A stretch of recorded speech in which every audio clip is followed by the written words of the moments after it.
앉고 일어나고 걷고 달리는데 가장 중요한 우리 몸의 기둥 척추. 현대인의 고질병, 척추질환 환자들이 늘어나고 있는데요. 우리나라 국민 4명 중 1명은 척추로 인한 통증을 호소하고 있습니다.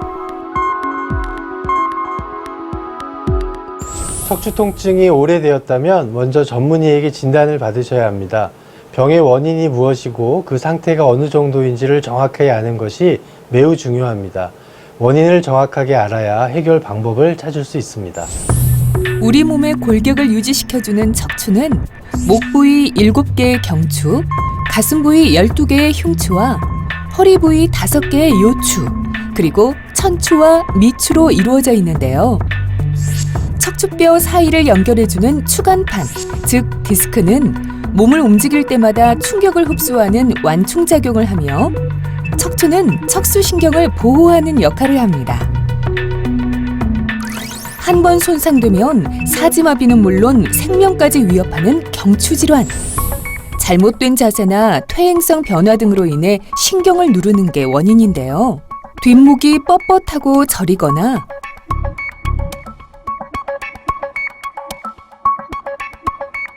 쥐는 힘이 떨어져 물건을 놓치고 팔을 들어 올리기도 힘든 마비가 나타날 수 있습니다.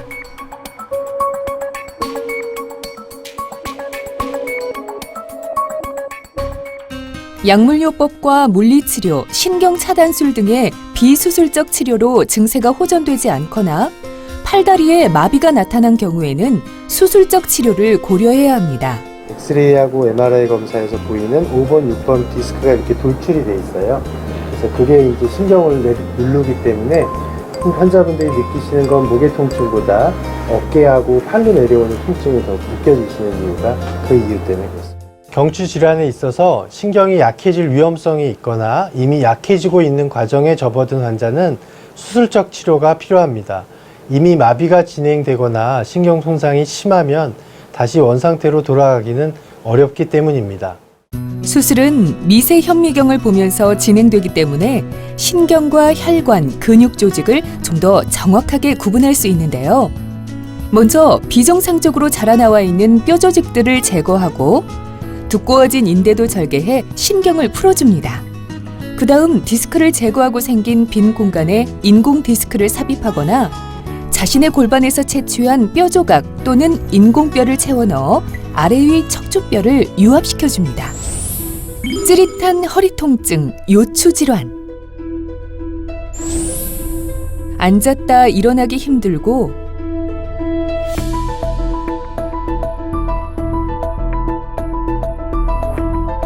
누워 있어도 더욱 고통스러워 일상생활이 어려운데요.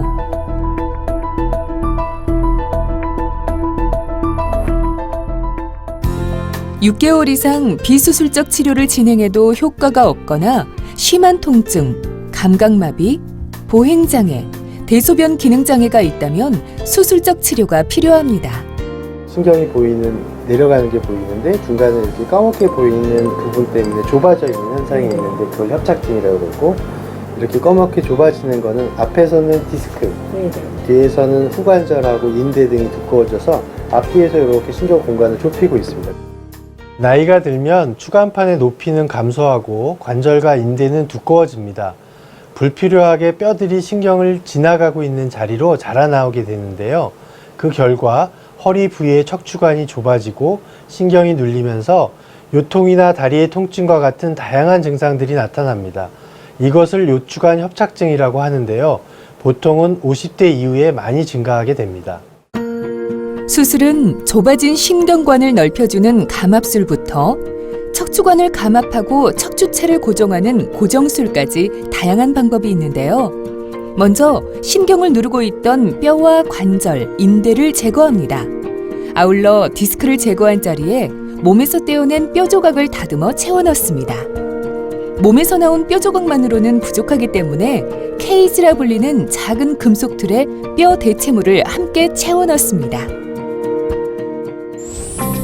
뇌에서 연결되는 척수는 척추뼈를 이루는 척추관 안에 들어있으며 각 척추뼈 사이마다 좌우 한 쌍씩의 척수신경을 내보내는데요.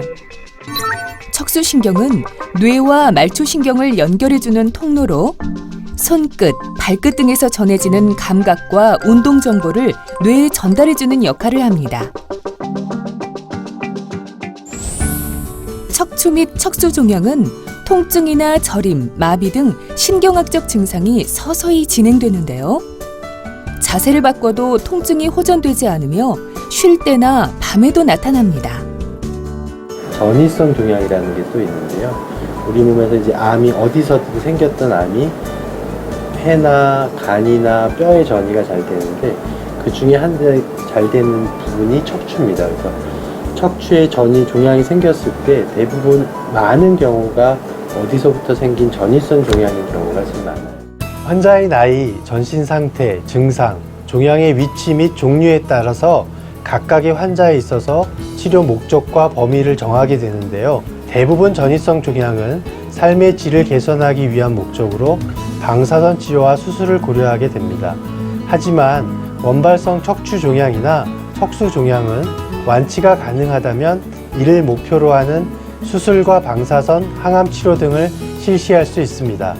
또한 이러한 치료 과정에 증상이 갑자기 심해지고 마비가 생기거나 대소변 장애가 생기면 응급수술을 고려하기도 합니다. 외과적 수술이 필요한 척추 질환.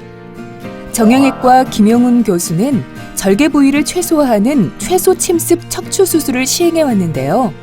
이 수술법은 주변 조직 손상이 적고 회복이 빨라 고령 환자에게도 효과적입니다.